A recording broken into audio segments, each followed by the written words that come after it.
Oke, teman-teman, mari kita berdoa. Segala puji syukur dan hormat kami panjatkan, kami naikkan kehadirat-Mu, Allah Bapa di surga. Kami bersyukur pagi hari ini kembali Engkau belum pertemukan kami lewat room ini.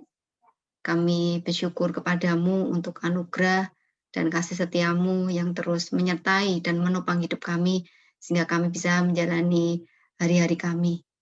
Dan kami saat ini Tuhan akan mendengarkan firman-Mu. Kami memohon pertolongan Roh Kudus untuk menolong kami, menuntun kami, untuk kami mengerti. Sehingga benih firman-Mu itu boleh bertumbuh dalam hidup kami, dan kami boleh melakukan apa yang Engkau kehendaki, dan kami boleh menghasilkan buah, dan boleh menyenangkan hati-Mu. Terima kasih Bapa di surga, kami menyerahkan waktu ke depan, berkati semua peralatan yang kami pakai, supaya boleh mendukung untuk pemberitaan firman pada pagi hari ini. Urapi hamba-Mu ini dengan segala kelemahan dan keterbatasannya. Terima kasih Tuhan, di dalam nama Tuhan Yesus Kristus, kami berdoa dan mengucap syukur. Amin.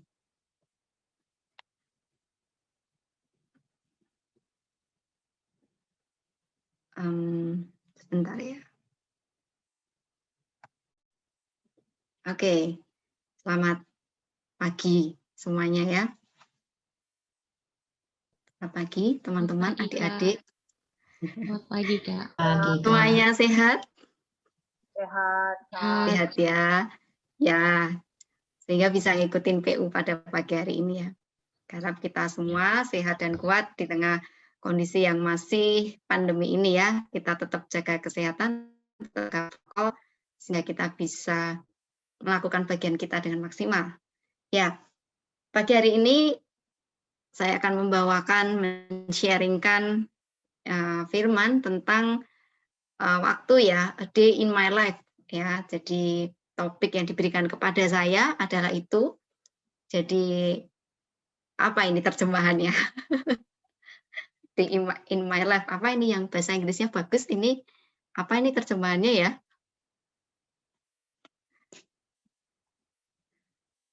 Jangan saya salah menerjemahkan nanti. Jadi pengurus sendiri. Halo. Ya, halo. Siapa yang halo tadi ya? Yang open mic tadi siapa ya?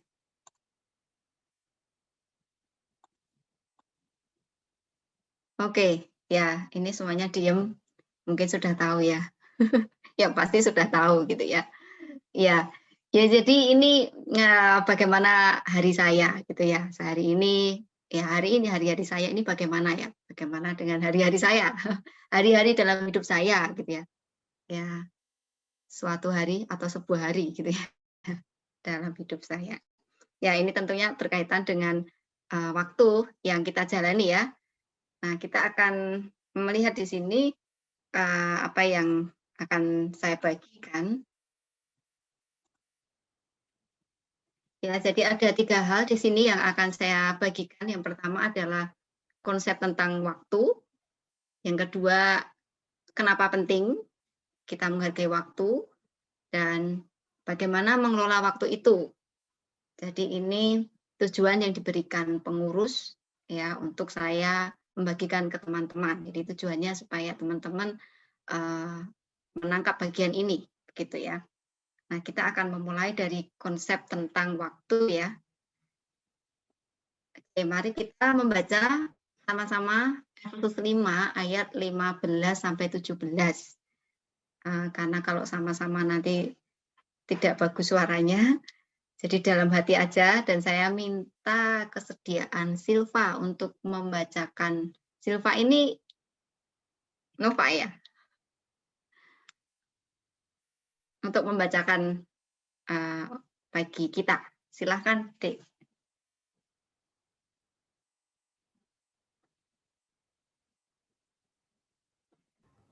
Ini ada di layar, Efesus 5 ayat 15 sampai 17, silahkan. Tapi kok ini di layarku nggak ada ya, Kak? Dia malah Beda tampilannya. Oh, sorry ya ampun. Ini kan di layar saya ya. Saya habis ngajar soalnya.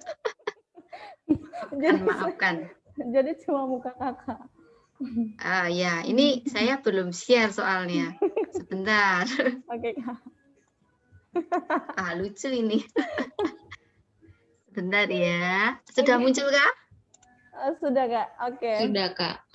Oke, maaf ya. Ya. Soalnya pakai 2 perangkat merasa sudah share screen. Oke, teman-teman. Mari kita sama-sama membaca dalam hati, tapi izinkan saya untuk membaca secara bersuara. Dari Efesus 5, ayat 15 sampai 17. Yang pertama, karena itu perhatikanlah dengan seksama bagaimana kamu hidup. Janganlah seperti orang bebal, tetapi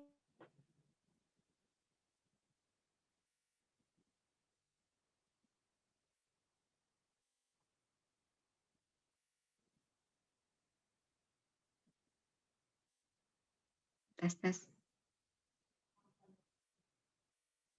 Ini sinyal saya pas sinyalnya Nova ya? Kayaknya sinyal Nova, Kak. Oh, oke. Freeze ya.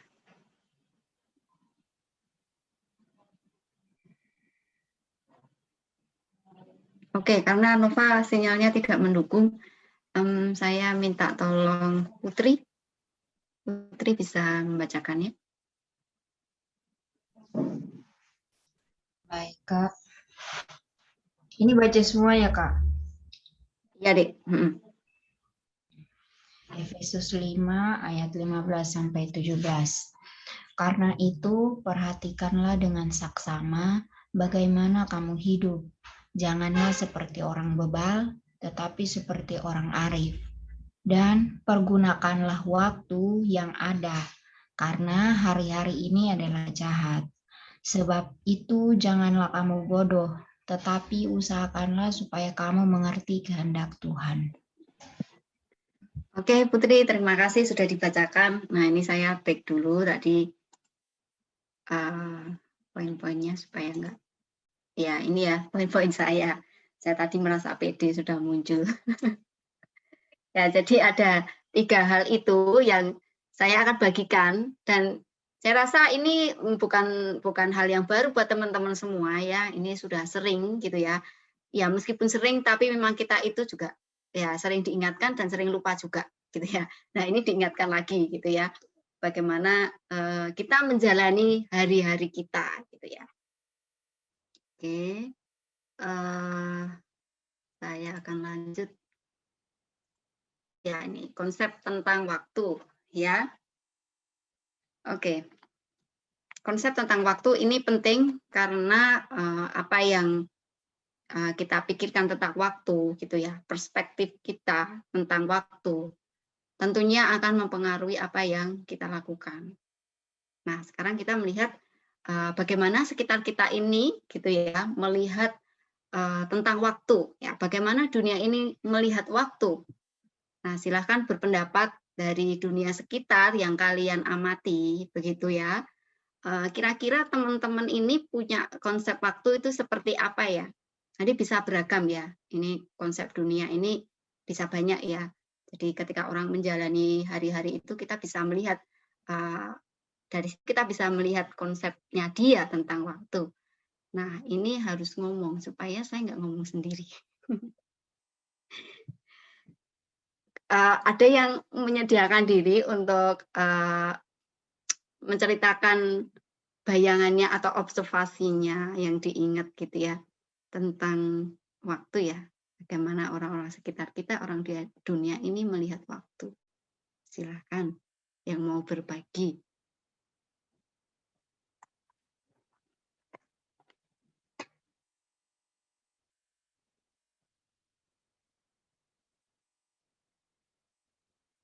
Kalau enggak diketik juga oke ya.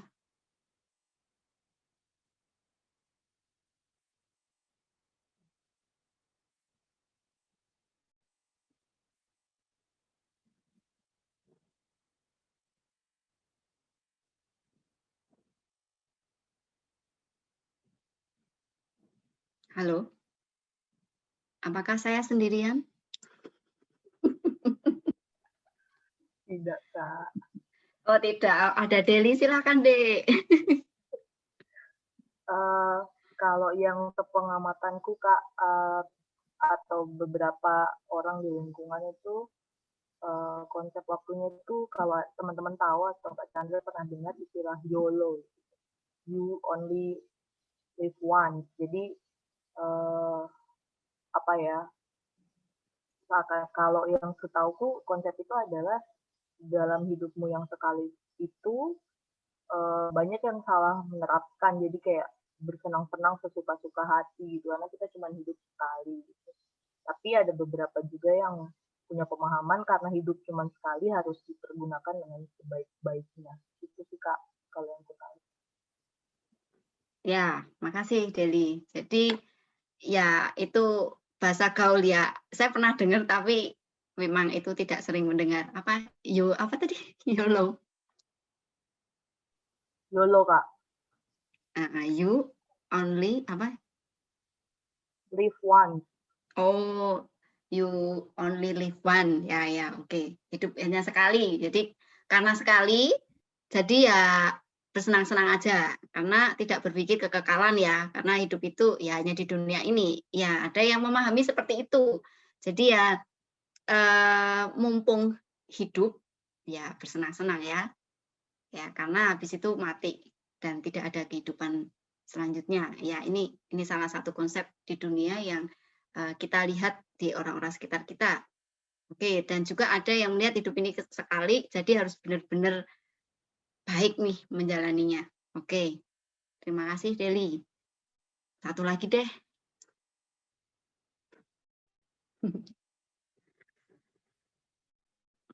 Mari adik-adik, yang kakak-kakak nggak usah. Mungkin aku sedikit, Kak. Sedikit. Oke, Yuyun, silahkan. Oke, Kak. Kalau waktu dalam pemikiran yang secara sempit ya, bukan yang kayak falsafah gimana-gimana. Itu kayak dalam pandangan tuh kayak pembagian gitu, entah dalam waktu jangka pendek atau jangka panjang. Jadi kayak per hari tuh aku yang dalam pikiranku tentang waktu tuh kayak jam segini sampai segini kuliah, segini sampai segini ngapain, segini sampai segini ngapain. Jadi kayak pembagian gitu, itu per hari. Terus kalau yang dalam jangka panjang juga gitu, kayak dari tahun segini sampai segini kuliah, segini sampai segini kerja, dan lain sebagainya. Jadi kayak pembagian penataan gitu loh Kak. Apa sih istilahnya? Intinya gitulah Kak, pembagian Oke. rentetan itu. Iya, gitu Oke, Kak. Yuyun. Makasih ya pendapatnya. Ya, kalau itu Yuyun melihat bahwa orang sekitarnya dan termasuk Yuyun sendiri yang melakukan perencanaan hidup gitu ya. Jadi terencana begitu rapi, jangka pendek, jangka panjang, terus apa yang dilakukan. Ya, ada yang seperti itu gitu ya. Dan mungkin banyak gitu ya. Tapi banyak juga yang melihat tadi hidup bersenang-senang gitu ya. Nah, istilah juga yang sering kita dengar dan bahkan ditanamkan dari kecil gitu kan. Ya, ini juga masuk ke filosofi keluarga juga gitu ya. Jadi melihat bahwa ya ini pandangan dunia bahwa ya waktu itu gitu ya, uang gitu ya. Jadi dari kecil ditanamkan seperti itu. Jadi ketika dia menjalani hidup, fokusnya adalah untuk uang. Jadi apapun yang dilakukan diukur dengan uang. Nah, kalau orang mengukur dengan uang, jadi semuanya itu diukur dengan uang. Kayak belajar untuk apa? Nanti dapat pekerjaannya bergengsi. Dia berrelasi untuk apa? Untuk keuntungan. Supaya saya untung. Jadi kenapa? Karena dia melihat sesuatu itu dari uang gitu ya. Jadi kalau persahabatannya tidak memberi keuntungan, ya ngapain? Makanya kalau teman-teman amati, ada banyak orang itu berteman dengan orang kaya, ya enggak? Ya itu fakta gitu ya. Dan jarang jarang orang itu mau punya kerinduan berteman sama orang yang nggak punya gitu, karena berarti saya yang harus memberi dong gitu kan. Tapi kalau saya ini punya teman yang kaya, saya bisa tuh dapat keuntungan dari situ. Nah, apalagi orang yang punya konsep bahwa waktu ini uang, artinya segala sesuatu yang dilakukan adalah untuk ini ya, untuk uang gitu ya. Karena waktu itu apa? Waktu kan yang kita jalani. Kita memang tidak bisa mendefinisikan waktu. Waktu adalah gitu kan, kita nggak bisa melihat, kita nggak bisa merasakan, tapi kita menjalani gitu ya. Kita menjalani dalam rentang hidup kita gitu ya. Dan juga ada konsep yang salah juga tentang ya sebenarnya makna lagu ini ada baiknya, tetapi juga di sisi lain juga bisa menimbulkan kesalahan gitu ya. Kui sera sera, kui sera sera, whatever will be gitu kan. Itu kan ceritanya itu kan lagu itu tentang anak kecil yang bertanya pada orang tuanya, nanti kalau gede aku gimana ya? Kita semua penasaran kan dengan masa depan kita gitu ya. Mungkin waktu kecil kita seperti itu. Nah, mamanya kan terus akhirnya ya kita nggak tahu tuh masa depan seperti apa, tapi ya sudah yang terjadi terjadilah gitu kan. Nah, kalau dari sini kan kita bisa menangkap kalau yang terjadi terjadilah itu kan seakan-akan tidak ada usaha di dalam diri kita atau tidak ada sesuatu yang bisa kita lakukan untuk mengubah itu, ya udah ngalir aja. Nah, ini kan juga suatu konsep yang salah ketika kita memiliki pandangan hidup itu ya udah hidup itu mengalir aja gitu kan. Kalau ngalir aja kan ya kalau harusnya ke kanan gitu, kiri kan jadi ikut-ikutan ya, jadi ikut arus dunia ini. Nah, kita akan melihat nanti betapa waktu itu bisa gitu ya membawa kita ke dalam kejahatan gitu ya. Oke. Nah, berapa banyak orang yang menyesali hidupnya, mengeluh karena tidak mungkin memutar kembali atau mengembalikan sejarah atau waktu yang sudah lewat. Ya mungkin kita menjadi orang yang pernah mengalami hal ini, gitu ya, menyesal, gitu ya. Kita mengalami penyesalan karena waktu itu, kan gitu kan, menyesalkan karena sudah terjadi ya. Ya, jadi mengeluh karena udah nggak mungkin tuh waktu itu berputar. Berapa banyak yang mengeluh seperti ini? Apakah teman-teman pernah mendengar orang mengeluh seperti ini atau diri sendiri yang mengeluh atau nggak pernah dengar orang komplain seperti ini?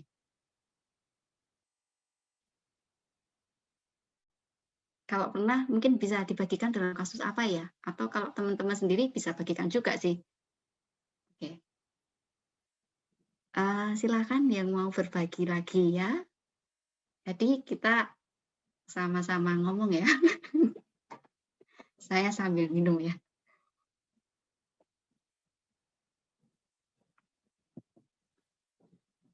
Atau dalam hidup teman-teman nggak pernah ada penyesalan tentang waktu? Atau mungkin kasus lain ya? Boleh. Kalau mau cerita tentang ya temennya yang curhat gitu ya. Ya saya pengen tahu misal dalam hal apa sih gitu loh. Apa karena wah kemarin kok aku nggak makan banyak ya? Apa dalam hal itu gitu kan? Wah kemarin kok nggak nonton film Koreanya itu ya? Apa dalam hal itu? Atau apa sih yang sering disesali begitu?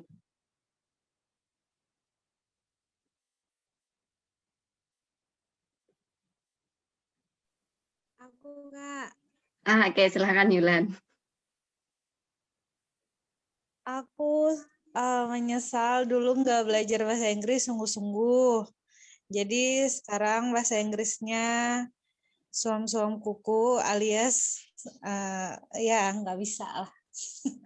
Terus aku menyesal belajar pianonya nggak dilanjutin. Soalnya hari aku piano di Perkantas bagus sekali dan dia nganggur begitu saja gitu ya. Terus yang ketiga aku menyesal tidak melanjutkan nyetirku, padahal sebenarnya udah bisa tapi nggak dilanjutin. Terus kayak mau pegang lagi itu sudah kaku lagi, sudah takut lagi gitu. Terus yang keempat adalah banyak kamu psikologi yang tidak diperhatikan dengan sungguh-sungguh gitu. Jadinya mau sentuh barang sudah banyak yang lain yang disentuh. Ya itu sih Kak kasus-kasusku. Terima kasih. Oke. Terima kasih Yulan. Jadi ya itu momen-momen penting dalam hidup yang seharusnya bisa dicapai pada waktu itu ya, tetapi tidak dikerjakan dengan baik sehingga sekarang wah padahal dulu punya kesempatan gitu ya. Ya, kita sering seperti itu ya, termasuk saya gitu ya. Saya juga sama kasusnya dengan Yulan yang saya belajar nyetir tetapi ini off dulu. Jadi kok nggak berani sih dulu, kenapa nggak sekalian ya. Jadi itu juga ada penyesalan seperti itu. Waktu saya kuliah juga, tadi kan Yulan bahasa Inggris, kalau saya lebih ke kenapa dulu saya nggak ambil kesempatan untuk bukan banyak, untuk ikut dalam komunitas lain Kristen. Karena dulu saya radikal sekali, ekstrim gitu ya, jadi memang komunitas saya itu hanya orang-orang Kristen. Padahal kan Tuhan juga kasih anugerah umum untuk teman-teman yang di luar Kristen gitu ya. Yaitu penyesalan saya. Ya. Tapi kita akan melihat di sini kita bisa belajar dari penyesalan-penyesalan kita ya. Kita akan lihat sama-sama di sini ya. Karena itu sesuatu yang sudah lewat ya sudah ya. Dan oke, kita meratapi sudah ya. Enggak usah berlarut-larut, dan apa yang bisa kita lakukan sekarang ya mari kita lihat sama-sama ya. Oke. Kita akan melihat konsep waktu yang benar gitu ya. Kalau tadi kita melihat dari Efesus 5 ayat 15 gitu ya, 15-16 itu. Jadi di situ disebut ya orang arif gitu ya. Jadi memang ada dua perbandingan di situ, orang bebal dan orang arif. Nah, orang arif ini adalah orang yang bijaksana ya. Kalau di sinonimnya gitu ya, bijaksana, orang yang arif adalah orang yang bijaksana. Nah, orang yang bijaksana ini dikaitkan dengan bagaimana dia menggunakan waktu, gitu ya. Kita melihat di sini di ayat pendukung lainnya itu di Kolose 4 ayat 5 ya. Kita bisa melihatnya Kolose 4 ayat 5. Hiduplah dengan penuh hikmat terhadap orang-orang luar, pergunakanlah waktu yang ada. Jadi di sini kita bisa melihat orang yang menggunakan waktu, itu ya, mempergunakan waktu itu adalah orang yang bijak, gitu ya. Jadi orang yang mempergunakan waktu adalah orang yang bijak. Jadi orang bijaksana adalah orang yang bisa menggunakan waktunya, ya. Makanya ini Paulus, gitu ya, memberikan peringatan kepada jemaat di Efesus ya. Di sini kan perikopnya kan tentang hidup sebagai anak-anak terang. Nah, sebagai anak-anak terang yang sudah ditebus Tuhan gitu ya, sudah menjadi anak-anak Allah, ya suruh cek gitu ya. Itu juga menjadi evaluasi juga buat kita ya. Jadi perhatikanlah dengan seksama. Kalau seksama itu kan berarti kita benar-benar detail gitu ya, benar-benar memperhatikan gitu ya. Jadi sungguh-sungguh gitu ya, bagaimana hidup saya gitu ya. Nah, seperti orang bebal atau arif. Nah kalau arif dikaitkan dengan dia bisa menggunakan waktunya gitu ya. Jadi di sini kita melihat bahwa orang yang bijak adalah orang yang bisa menggunakan waktunya. Nah, konsep tentang waktu akan mempengaruhi seseorang menjalani hidup. Jadi ketika kita melihat waktu, ya itu akan mempengaruhi bagaimana kita menjalani hari-hari kita. Ya. Nah, kalau di Alkitab sendiri ya kata waktu itu yang Perjanjian Baru ya, itu kan berasal dari bahasa Yunani. Sebenarnya ada 3 sih. Ini saya ambil 2, Kronos dan Kairos. Nah, mungkin teman-teman ya sudah pernah mendengar juga ya Kronos dan Kairos. Nah, kalau Kronos itu kronologi gitu ya. Jadi ya itu artinya ya waktu yang ada, selalu ada gitu ya. Jadi dapat diukur dengan jam, hari, tanggal gitu ya. Ya, ini selalu ada gitu ya. Kronos juga dimengerti sebagai deretan peristiwa dan kemungkinan yang terjadi dalam hidup manusia. Bisa juga diartikan sebagai deretan peristiwa. Contohnya di Matius 14 ayat 1. Itu dari LAI. TB itu apa sih, saya lupa. Apa Kris singkatannya TB? Terjemahan baru, Kak. Oh, terjemahan baru. Oh ya. Oke, karena ada banyak singkatan ya. Ya, terjemahan baru ya pada masa atau ini salah ini. Oke, saya salah ambil ya. Sebenarnya itu Kronos itu. Oke. Saya nggak jadi pakai ayat ini ya. Jadi contohnya yang Kronos itu, kronologi itu ada di bagian-bagian Alkitab, tetapi ini saya salah ambil salah ambil ya. Maaf salah ambil. Jadi intinya itu peristiwa yang kronologi lah gitu ya, dan bisa diukur gitu ya. Nah, kalau Kairos gitu ya, Kairos itu berbicara tentang periode tertentu ya, dan ini kalau udah lewat nggak bisa balik, itu Kairos. Kairos berbicara tentang kesempatan dan momentum yang ada di waktu tertentu ya. Kenapa nggak bisa balik? Karena ini momen ya, golden moment itu ya. Jadi momen tertentu ya, kesempatan tertentu. Nah, digambarkan seperti ini. Ya, karena dari bahasa Yunani, jadi ceritanya tentang Kronos itu bisa didapat dari sini gitu ya, mitologi Yunani ya, dewa kesempatan. Ya, kalau lihat dewa ini kan dilukiskan ya, kepalanya buta, di bagian belakang buta, lalu di depannya ada rambut, terus dia memiliki sayap. Nah, dewa ini jarang lewat, ya, maka manusia harus mencarinya, gitu kan.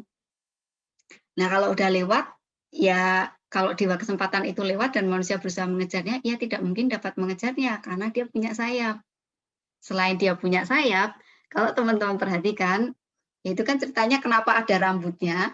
Jadi kalau dia datang, gitu ya, pegang rambutnya, itu artinya pegang tuh kesempatannya, kayak gitu ya. Berarti kita bisa menggunakan golden moment tadi ya, kesempatan itu kita ambil. Nah, kalau kita nggak ambil, dia kan lewat tuh. Nah, kita udah nggak bisa pegang, selain dia terbang, di kepala bagian belakangnya itu botak ya. Ya, jadi itu yang bikin kita nggak bisa ngambil. Itu ceritanya, yaitu mitologi Yunani.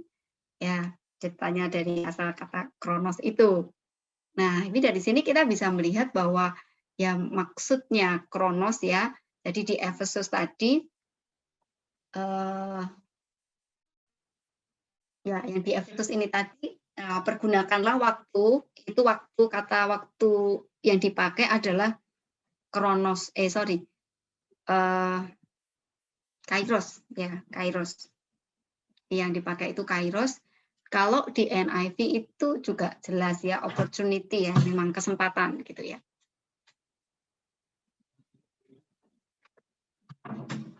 Oke, maaf ada gangguan sebentar.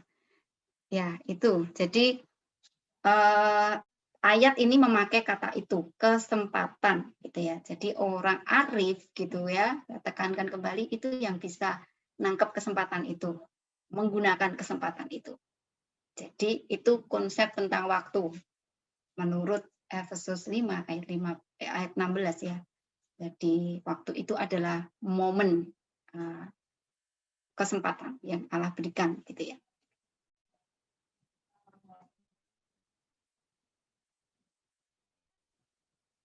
Oke, nah jadi itu konsep menurut Efesus 5 ayat 16 gitu ya. Nah, lalu mengapa penting gitu ya? Mengapa penting kita menghargai waktu? Kalau tadi di Efesus itu ya, pergunakanlah waktu yang ada karena hari-hari ini adalah jahat. Ya, hari-hari ini adalah jahat. Maksudnya apa hari-hari ini? Kita buka 2 Timotius 3 ayat 2 sampai 8.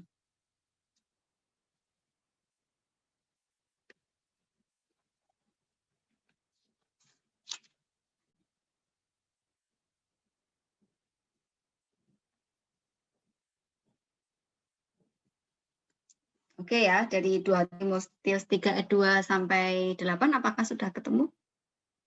Semua sudah membuka Alkitabnya? Sudah. Oke, silahkan kasih tanda jempol atau raise hand atau emoticon senyum. Kalau sudah menemukan 2 Timotius 3 ayat 2 sampai 8. Oke, sip. Baru 4 orang.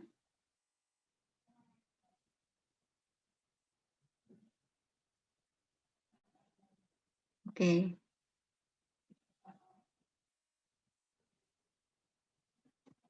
Yang lain apakah sudah ketemu ya? Yang baru kasih emot, Yuyun, Yulan, Grace, Rati. Atau sulit menemukan emotnya? Oh, oke. Ona.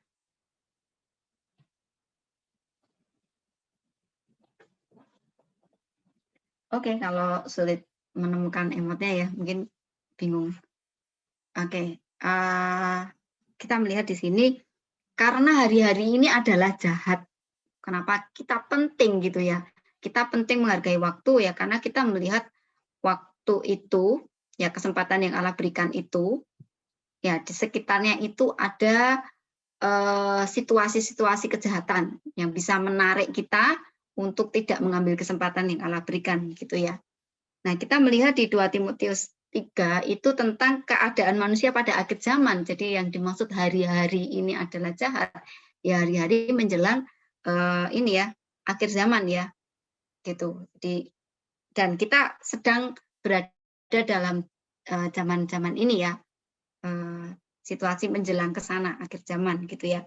Nah, apa hari-hari yang jahat itu? Kita bisa melihat situasi di mana manusia mencintai dirinya sendiri dan menjadi hamba uang. Ya, itu ya. Mencintai dirinya sendiri, ya tadi disebutkan di awal, orang memang memandang waktu seperti itu, senang-senang ya. Yang penting aku happy gitu ya, hidup ini hanya sekali dan nikmati aja gitu ya. Lalu hamba uang berarti kan ya tadi filosofi-filosofi yang ditekankan di dunia ini ya, itu gitu ya. Jadi waktu itu adalah uang ya. Ketika orang memandang waktu itu uang ya, dia jadi hambanya kan. Dia melihat semuanya itu adalah uang, hijau semuanya gitu ya. Terus mereka akan membual dan menyombongkan diri, mereka akan menjadi penfitnah, mereka akan berontak terhadap orang tua dan tidak tahu berterima kasih dan tidak mempedulikan agama, tidak tahu mengasihi, tidak mau berdamai, suka menjelekkan orang, tidak dapat mengekang diri, garang, tidak suka yang baik. Nah, ya ini kan situasinya seperti itu. Suka mengkhianat, tidak berpikir panjang, belagak tahu, lebih menurut hawa nafsu daripada menuruti Allah. Ya kita bisa melihat kecenderungan yang kenapa nggak bisa ngambil kesempatan itu ya karena lebih menuruti hawa nafsu, keinginan diri sendiri gitu ya. Misalkan tidak terkontrol gitu ya dalam melihat film gitu. Tidak terkontrol melihat drama Korea, tidak terkontrol lihat YouTube dan sebagainya gitu ya. Itu bagian dari hari-hari yang jahat gitu ya. Secara lahiriah mereka menjalankan ibadah mereka, tetapi pada hakikatnya mereka memungkiri kekuatannya. Jauhilah mereka itu. Sebab di antara mereka terdapat orang-orang yang menyelundup ke rumah orang lain dan menjadi perempuan-perempuan lemah yang syarat dengan dosa dan dikuasai oleh berbagai-bagai nafsu, yang walaupun selalu ingin diajar namun tidak pernah dapat mengenal kebenaran. Nah, sampai di sini aja ya. Jadi ini situasi zaman akhir yang menjelang akhir zaman yang situasinya adalah hari-hari ini adalah jahat gitu ya. Jadi orang memang egois, orang suka menjelekkan orang gitu. Kalau menjelekkan orang berarti kita bisa melihat orang lebih menggunakan waktunya untuk ceritain tentang kejelekan-jelekan orang supaya terlihat saya baik kayak gitu ya. Jadi kita menjelekkan si A, si B, si C, si D gitu ya. Jadi waktunya habis untuk apa? Ngerasani gitu ya. Ya, berarti kan nggak menggunakan waktu dengan bijak gitu ya. Terus apa ini tadi tidak tahu mengasihi, tidak mau berdamai, tidak dapat mengekang diri, garang, nggak suka yang baik ya, kayak gitu. Jadi sukanya ya nyeneng-nyenengin diri aja, lihat media sosial tidak terkontrol begitu ya. Sekarang godaan generasi sekarang kan itu ya, orang kan sibuk dengan gadgetnya sehingga tugas atau kesempatan yang diberikan itu hilang gitu ya, atau terlewat gitu ya. Ya karena mengerjakan ini hal-hal yang menyenangkan diri sendiri gitu ya. Nah, itu maksudnya. Jadi kenapa harus menggunakan waktu dengan baik, kesempatan dengan baik?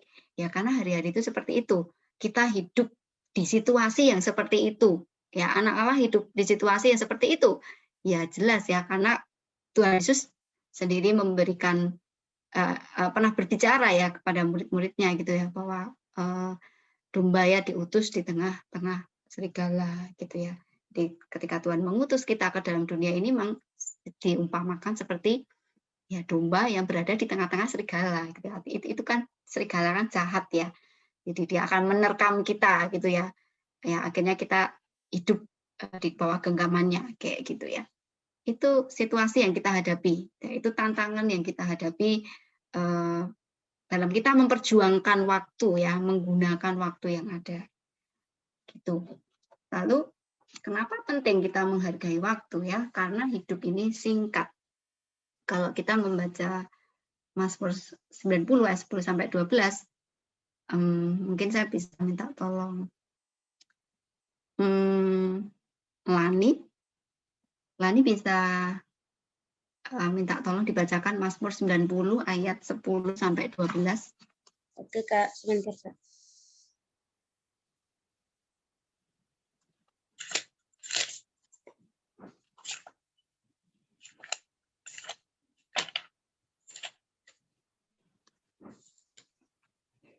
Mazmur 90 ayat 10 hingga ayat yang ke-12.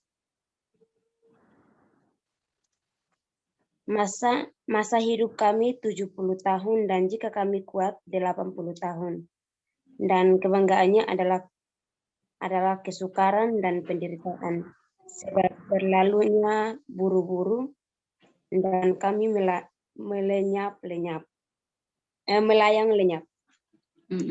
Siapakah yang mengenal kekuatan murkamu dan takut kepada gemasmu? Ajarlah kami menghitung hari-hari kami sedemikian hingga kami beroleh hati yang bijaksana. Ya, oke, Lani, terima kasih. Ya, jadi di sini Musa ya menuliskan bahwa masa hidup kami ya pada waktu itu 70 sampai 80 dan memang berlalunya buru-buru ya, artinya kan itu begitu cepat gitu ya. Waktu itu begitu cepat. Ya, ini sudah bulan April ya, teman-teman ya. Ntar lagi Mei ini udah 17 ya 2 minggu lagi Mei gitu ya. Tapi artinya kita ini sudah melewati tahun 2021, ini udah 3,5 bulan gitu kan cepet gitu ya. Waktu itu begitu cepat. Ini pandemi sepertinya tidak terasa, sudah 1 tahun lebih begitu ya. Nah, karena begitu cepat Musa ini ya, sang pemazmur ini meminta kepada Allah, ajarlah kami menghitung hari-hari kami sedemikian hingga kami beroleh hati yang bijaksana. Jadi orang bijaksana kembali dikaitkan dengan dia menghitung hari-hari kan. Artinya benar-benar menjalani hari-hari itu dengan baik gitu ya. Lalu Yakobus 4 ayat 14. Bisa minta tolong Stephanie?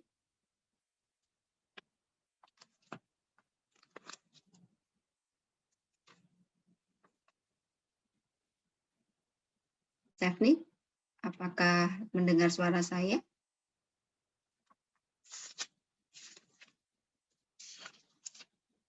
Karena tidak, oke, sudah open mic. Bentar ya Kak. Oh. Bisa minta tolong Yakobus 4 ayat 14. Halo Kak. Ya, halo. Apakah suara saya terdengar? Terdengar? Oh ya. Yakobus 4 ayat 14. Sedang kamu tidak tahu apa yang akan terjadi besok. Apakah arti hidupmu? Hidup itu sama seperti uap yang sebentar saja kelihatan lalu lenyap. Ya, itu ya yang dikatakan di Yakobus gitu ya. Hidup itu seperti uap, makanya singkat gitu ya. Kalau kita perhatikan uap itu kan singkat banget ya. Kita melihat uap kan di ini ya, makanan atau minuman kita yang panas gitu ya. Kan habis itu dalam hitungan menit udah hilang gitu ya uapnya. Ya itu menggambarkan hidup itu seperti itu. Jadi itu pentingnya kita menghargai waktu itu karena singkat gitu ya. Hidup itu singkat dan hari-hari ini jahat udah singkat. Tantangannya adalah kita hidup di dunia yang sudah jatuh dalam dosa gitu ya. Artinya penuh kejahatan di situ. Nah, ini waktu. Nah, untuk melihat ya ini umum ya, ini umum sekali gitu. Mungkin teman-teman juga pernah membacanya gitu ya. Untuk bisa kita melihat bahwa waktu itu begitu penting atau berharga, ya bisa menanyakan gitu ya. Silakan kalau mau bertanya gitu ya. Ya kalau 1 tahun, tanya sama orang yang nggak naik kelas, gimana tuh rasanya 1 tahun gitu ya. Kalau 1 bulan ya, ibu-ibu yang melahirkan prematur, ya kan mengharapkan berharga itu 1 bulan gitu ya. 1 minggu, tanyain editor koran mingguan ya, yang setiap minggu harus ini ya, dia harus mengerjakan, harus lapor gitu ya. Lalu 1 jam tanyakan pada yang punya pacar. Yang punya pacar, raise hand. Ya, kan kalau 1 jam gitu kan, atau sama orang yang mau nungguin pacarnya gitu ya, itu kok nungguin apa ya, waktu ya, waktu berpacaran itu kan kalau 1 jam kan ini ya, bernilai banget ya. Ya itu tanyain orang yang pacaran. Kalau yang belum, ya saya kasih tahu. Jadi penting ya, nih momen berdua dengan pacar itu 1 jam itu begitu berharga ya. Setiap detik, setiap saat ya kalau orang pacaran ya. Ya kalau 1 menit, tanyakan yang ketinggalan kereta. Ya saya sama Kak Kris ini pernah hampir ketinggalan kereta di Jakarta. Masih ingat Kak Kris? Kak Kris ada di tempat nggak sih? Kok diem aja? Ya, jadi ingat banget Kak. Ingat sangat banget naik ingat bajai. Ya, naik bajai ngebut gitu ya. Oh. Iya. Itu benar-benar berharga sekali karena waktu itu kereta udah hampir jalan gitu ya. Jadi ya mungkin tinggal berapa menit ya waktu itu. Pokoknya udah deh, kita udah lari-lari ngos-ngosan ya. Tahulah situasi di Jakarta kayak gimana. Itu bener ya, berharga sekali ya itu ya. Kalau orang ketinggalan kereta tuh meskipun hanya 1 menit itu, kalau udah ketinggalan tuh tiket kita hangus gitu ya. Ya atau naik pesawat juga bisa ya. Untuk memahami nilai 1 detik, tanyakan orang yang lolos dari kecelakaan. Ya kan ada ya orang yang lolos dari kecelakaan itu karena hitungannya detik gitu ya. Bentar lagi tuh kena gitu ya, tapi ya enggak gitu kan. Nah, ini kalau ini sulit ya kita nanyain pada lolos kecelakaan ya, ini kan sulit. Nah kalau 1 milidetik ya ini yang seperdetik itu ya tanyakan sama orang yang ini ya memenangkan perlombaan pelarian kayak gitu ya. Nah ini maksudnya memberi gambaran bahwa ya waktu itu begitu berharga. Jadi saya mencantumkan ini hanya supaya teman-teman melihat bahwa waktu itu berharga gitu ya. Nah, sebelum masuk poin ketiga tentang lalu bagaimana ya waktu yang singkat dan berharga itu, ya kesempatan itu yang Allah berikan itu kita gunakan. Ya tentunya kita harus mengelola dengan bijak begitu ya. Nah, menurut John Maxwell ada beberapa fakta yang mendasar tentang mengelola waktu. Ya ini fakta ya, John Maxwell itu kan dia yang mentraining para leader-leader ya di leadership bagiannya ya. Fokusnya di leadership. Nah, itu faktanya begini, kita suka memboroskan waktu. Meskipun itu kayak kontradiksi ya, waktu ini singkat tapi kok singkat terus pendek gitu ya, cepat hilang gitu tadi ya. Tapi ini fakta, kita semua memboroskan waktu. Ya, ini menurut catatan John Maxwell, tentunya dari pengamatan atau dari riset yang dia lakukan ya. Kita tidak dapat mengubah waktu. Ya, ini fakta ya. Sebentar ya. Oke. Nah, waktu adalah sumber terpenting bagi manusia. Kita tak dapat melakukan apapun untuk meningkatkan jumlah waktu kita. Ya nggak bisa. Kadang kita pengen ya, kalau yang sibuk banget, bisa nggak sih waktunya nambah kayak gitu ya, kok kurang gitu ya. Terus kita hanya bisa menata waktu kita. Kita dapat melakukan apa saja, yang keenam, namun kita tidak dapat melakukan segala sesuatu. Ini kata-katanya ini ya, kita dapat melakukan apa saja, kita bisa lakuin gitu ya, tapi kita tidak dapat melakukan segala sesuatu gitu ya. Nah, silakan direnung-renungkan kata-kata ini. Kita harus menerima fakta bahwa kita semua suka nunda-nunda. Ya, yang mau saya sorotin adalah nomor 1 dan nomor 7. Gitu ya. Dan yang bagian nomor 5 ya. Gitu. Itu fakta yang realita yang kita alami gitu ya. Ya, kalau boros waktu kan artinya ya kita kayak punya banyak waktu untuk leye-leye gitu ya. Atau untuk sesuatu yang itu tidak membangun ya hidup kita gitu ya. Terus kita suka nunda-nunda. Sebenarnya kita ada waktu nih gitu ya. Tapi ya itulah kita suka SKS ya, sistem kebut semalam gitu ya. Justru kalau SKS itu kayak kita bisa mikir ini dengan maksimal karena kepepet. Ya ada sih emang kepepet itu membuat kita bisa mikir, tapi juga ada juga yang enggak gitu ya. Ketika kepepet ya hasilnya bubar itu juga banyak gitu ya. Nah, itu fakta yang ditulis oleh John Maxwell yang menjadi catatan untuk kita pikirkan gitu ya. Dan bagaimana kita menyikapi hal itu gitu ya. Nah, tentunya adalah dengan pengelolaan gitu. Nah, kita semua diberi waktu yang sama ya. 24 jam sama. Ya, supaya bisa kelola dengan baik ya memang kita butuh perencanaan gitu ya. Seperti seorang yang membangun menara gitu ya. Waktu itu Tuhan Yesus mengumpamakan seperti itu, seseorang yang membangun menara itu ya dia akan merencanakan ya supaya goalnya tercapai gitu ya. Nah, di sini kita melihat bahwa perencanaan itu penting dalam pengelolaan waktu kita. Nah, tentunya perencanaan itu dikaitkan dengan apa yang menjadi tujuan hidup kita. Ya, gimana kita bisa merencanakan kalau tujuannya nggak jelas gitu ya. Nah, oleh karena itu penting kita memiliki perencanaan hidup. Ya, tadi Yuyun sudah singgung gitu ya, di perencanaan hidup. Nah, ini perlu topik sendiri untuk merencanakan hidup ya. Tidak akan saya bahas di sini.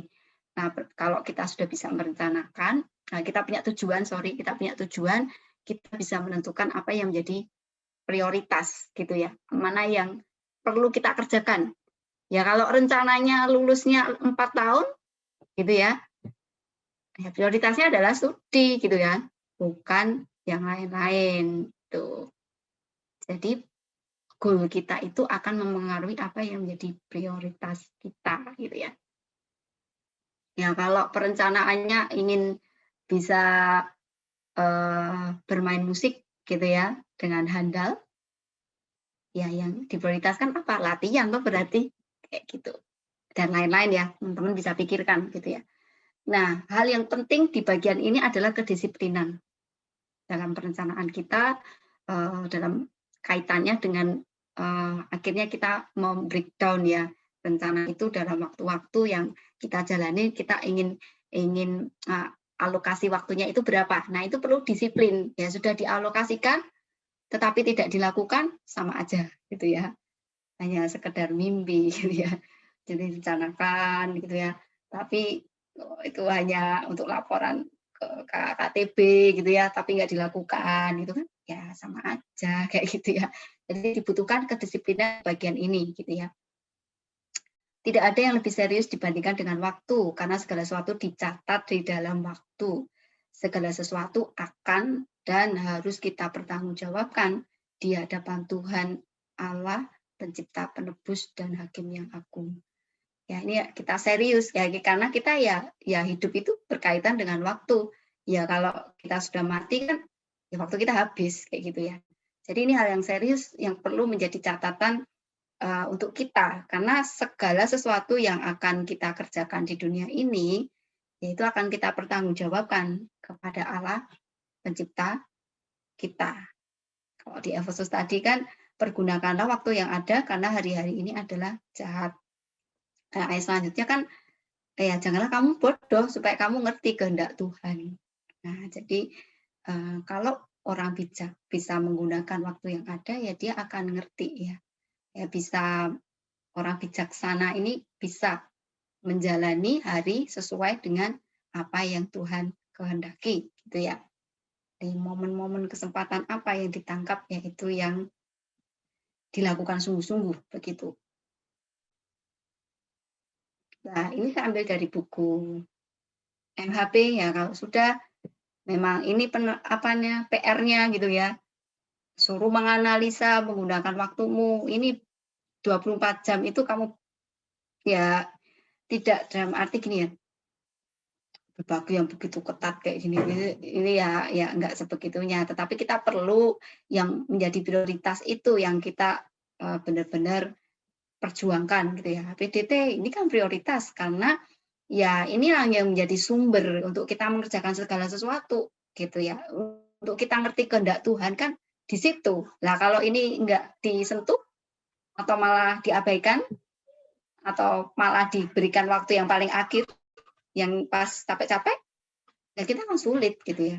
Kita sulit menangkap kehendak Tuhan, kita sulit untuk maksimal ya mengerjakan tugas dan tanggung jawab kita. Di HPDT berapa lama ya, ini termasuk selain saat teduh, Bible reading, menghafal ayat, PA pribadi, baca buku, berdoa, ya itu masuk di situ gitu ya. Nah, studi tentunya porsinya besar karena kalian mahasiswa gitu ya. Keluarga perlu, nah silakan dianalisa KTP, nah ini ya, relasi dengan teman, rekreasi, olahraga. Nah itu, nah rekreasi ini kan bisa nonton drama Korea ya, saya nggak melarang, tetapi porsimu nonton itu berapa? Jangan sampai porsimu nonton drama Korea, misalkan 2 jam ya, itu ya sudah 2 jam aja gitu ya. Jangan sampai melebihi porsi-porsi yang menjadi prioritas gitu ya. Tuh. Yes, ya, ini olahraga. Nah, itu praktisnya sih. Oke. Ini diskusi singkat aja ya. Ini kasus kan yang sering terjadi seperti ini ya. Mendaratnya kan seperti ini. Ya faktanya ada orang yang udah berkata ya untuk permintaan apapun dari orang lain, sehingga dia begitu sibuk sekali gitu ya dengan permintaan orang, teman-temannya begitu ya. Nah, kegiatan yang mestinya harus diutamakan malah nggak dikerjakan. Ya, bagaimana kamu menanggapi kasus ini? Apa persoalannya dan bagaimana memperbaikinya?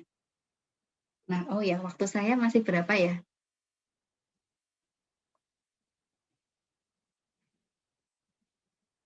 Berapa,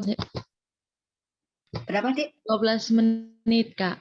Oh ya, berarti masih ada waktu untuk mendiskusikan ini sebelum masuk ke penutup. Silakan teman-teman memberikan pendapatnya di bagian ini ya, atau teman-teman saya orang yang begini nih, kayak gitu ya. Nah, silakan memberikan pendapat. Kamu menanggapi kasus ini gimana? Persoalannya apa sih? bagaimana perbaiki ya. Silakan yang mau membagikan gitu ya. Pada kenyataannya kan ini problem ya, problem-problem yang dihadapi ketika orang sulit mengelola waktu ya, ini problemnya seperti ini ternyata gitu ya. Ya, mungkin sebagai kakak KTB atau sebagai adik yang pernah sedang berjuang di bagian ini bisa membagikan pengalamannya, monggo.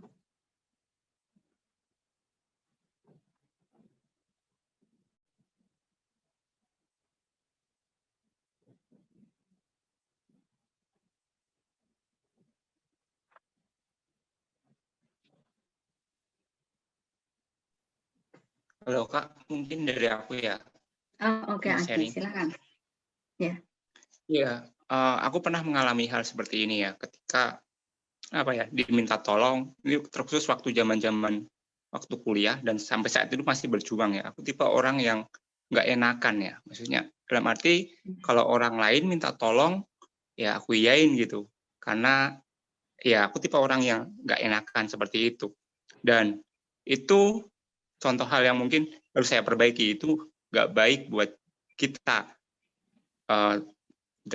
termasuk dalam kita mengiyakan apapun minta orang lain. Ketika aku dulu diminta untuk jadi panitia, terus minta tolong untuk ngajar sekolah minggu, dan aku iyain semua gitu, dan itu membuatku membuatku sibuk gitu, sibuk dan nggak fokus dengan apa yang menjadi tujuanku gitu, termasuk dalam HPDT gitu. Kamu tuh fokusmu tuh ini loh, hubunganmu dengan Tuhan. Tapi kalau kamu dengan kesibukanmu seperti itu, waktu untuk Tuhan tuh mana gitu. Kamu nggak ada waktu untuk berdoa, untuk saat teduh. Dan itu yang dikit demi sedikit harus aku ubah gitu. Dan saat ini pun masih berjuang di bagian itu gitu. Ketika diminta tolong sama mungkin teman, orang lain, aku iyain gitu. Dan aku saat ini mulai berjuang untuk berkata tidak gitu. Karena ya kita harus tegas gitu dengan setiap tujuan kita, setiap hal yang menjadi prioritas dalam hidup kita gitu. Jadi kita harus berani bilang tidak dengan kata-kata yang baik gitu, dengan tidak menyakiti, dengan tidak menghakimi seperti itu. Jadi itu yang saat ini masih saya harus berjuang, masih belajar untuk berkata tidak gitu, dengan kata-kata yang tidak menyakiti. Terima kasih. Tuhan memberkati. Itu aja, Kak. Oke, Adi, terima kasih ya sharingnya. Jadi pernah berada di situasi itu dan sekarang terus berjuang. Yang sudah dilakukan adalah berani berkata tidak, gitu ya. Belajar untuk berkata tidak tentunya dengan, ya ini orang Jawa ya, saya juga orang Jawa Solo. Jadi dengan halus begitu ya. Terus ya mungkin menjadi catatan juga untuk kita perlu memikirkan konsekuensinya ketika kita melakukan ini dan itu gitu ya. Kalau ada hal yang terabaikan ya itu akan menjadi konsekuensi buat kita. Nah, kalau untuk menjawab buku itu, nah ini bukunya menjawab pertanyaan itu ini bukunya ya, ini. Jadi ini bukunya sangat baik gitu ya, sangat bagus untuk kita melihat ya ini orang yang super sibuk karena memang salah satu problemnya adalah memang sulit berkata tidak gitu ya. Nah, itu ya. Ya persoalannya banyak ya, silakan baca sendiri gitu ya. Ya salah satunya kan untuk diterima juga gitu kan, ada terkaitan seperti itu ya. Oke, kasus yang kedua, ada yang merasa sibuk sehingga kekurangan waktu. Ya ini memang terkait dengan yang pertama ya. Ketika ada permintaan untuk mengerjakan sesuatu, maka dia menolak dengan alasan tidak ada waktu. Nah ini malah menolak, justru menolak, nggak ada waktu nih, gitu ya. Nah padahal dia sebenarnya bisa, tetapi dia nggak ada waktu ya. Padahal maksudnya yang ini tuh yang penting gitu, tapi nggak ada waktu. Kan kadang kita tanya bisa nggak ketemuan KTB 1 minggu ini kan penting ya. Aduh, maaf Kak, aku sibuk sekali, nggak ada waktu. Benarkah? Nah, itu perlu dicek. Nah, gimana teman-teman menanggapi ini? Silakan.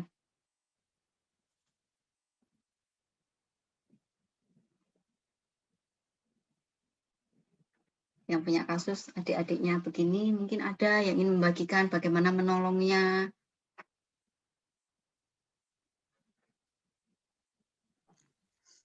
Kak, aku.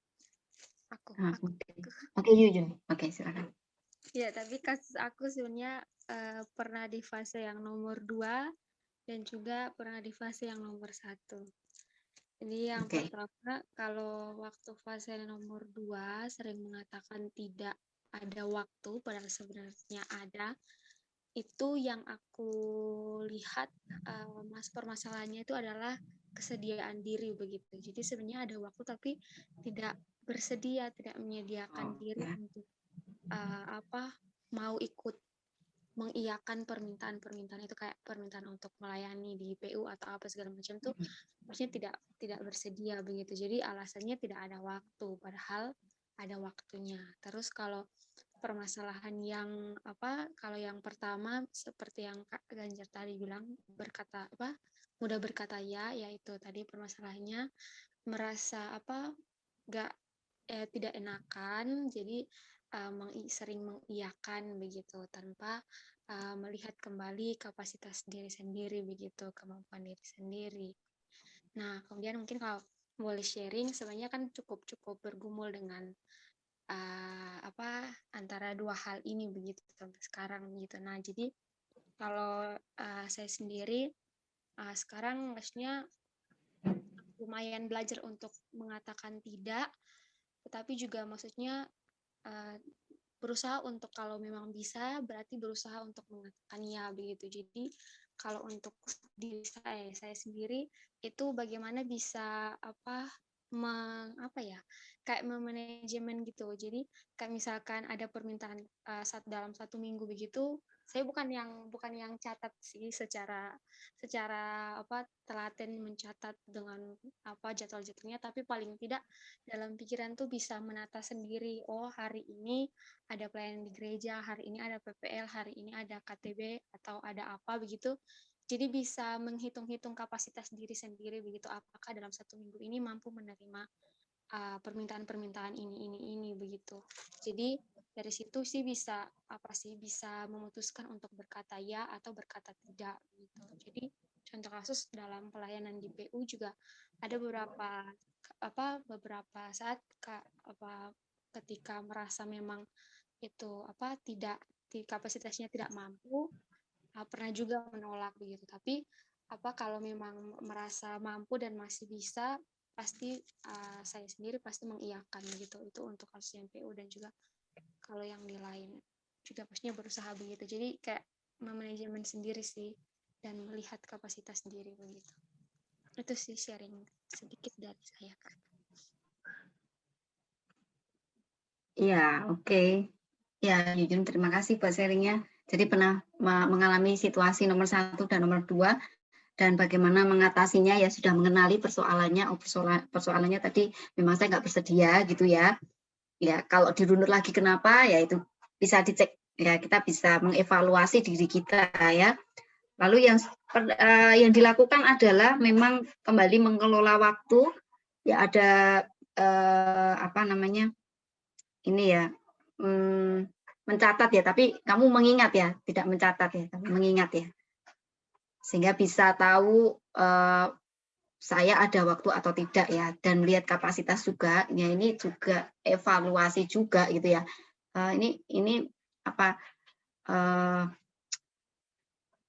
Dalam penggunaan waktu itu memang kita perlu disiplin mengevaluasi gitu ya. Biasakanlah ya, ini baik, kebiasaan yang baik yang perlu dibangun gitu ya. Sehari itu malamnya itu evaluasilah dirimu. Selain evaluasi saat teduh, sudah saya lakukan belum ya? Lalu apa yang sudah saya lakukan hari ini? Begitu sesuai dengan prioritas yang perlu saya kerjakan tidak? Nah, itu perlu dicek. Kalau ada kegagalan karena kasus ya tadi, kan bisa ya kadang dalam hidup kita nggak enak gitu kan, terus kita terus akhirnya justru yang menjadi prioritas jadi tertunda. Nah, apa yang perlu diperbaiki? Apa yang harus dilakukan? Jadi biasakanlah mengevaluasi seperti itu. Saya juga terus membiasakan mengevaluasi setiap hari dan mingguan. Kenapa mingguan itu penting? Karena kayak tadi mungkin Yuyun ada tawaran-tawaran ya, dan mungkin juga kita juga ada diminta tolong teman. Nah, kita tuh sudah mengagendakan itu. Terus kalau kita sudah punya jadwal yang fix, bikinlah jadwal dari prioritas yang tadi ya, analisis prioritas tadi. Silakan diplot-plotkan di hari-hari itu, fix gitu kan, di-fixkan. Jadi kita memang punya waktu untuk itu gitu ya. Nah, jadi ketika dimintain tolong gitu ya, ya kita bisa melihat jadwal kita dan terus mengevaluasi diri kita. Itu bagian yang harus terus-menerus dikerjakan gitu ya. Nah, terakhir ini tapi waktu saya sudah habis ya. Ya, tapi itu bisa teman-teman pikirkan juga. Ada seorang mahasiswa sering menunda-nunda gitu ya. Ya, kita semua suka mengalami hal itulah, nunda-nunda gitu ya.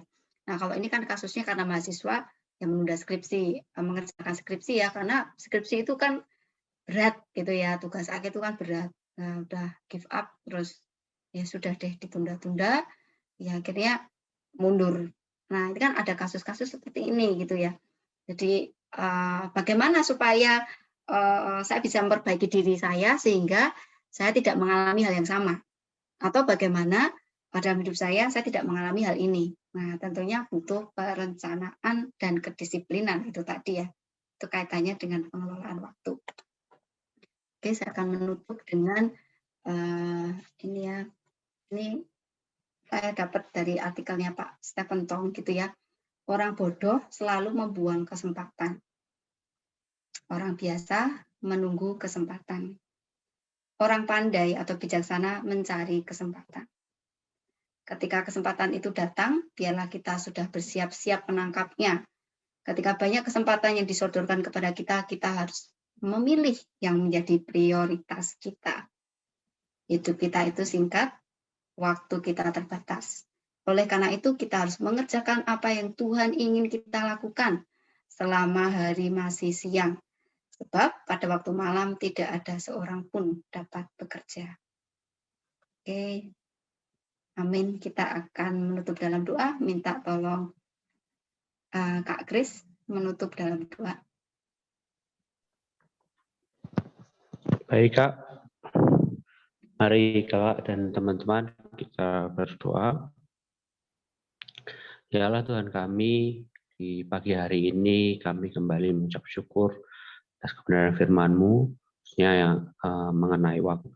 Kami bersyukur Kau terus memberikan kepada kami kesempatan hari-hari yang baik untuk kami bisa hidup seturut kehendak-Mu.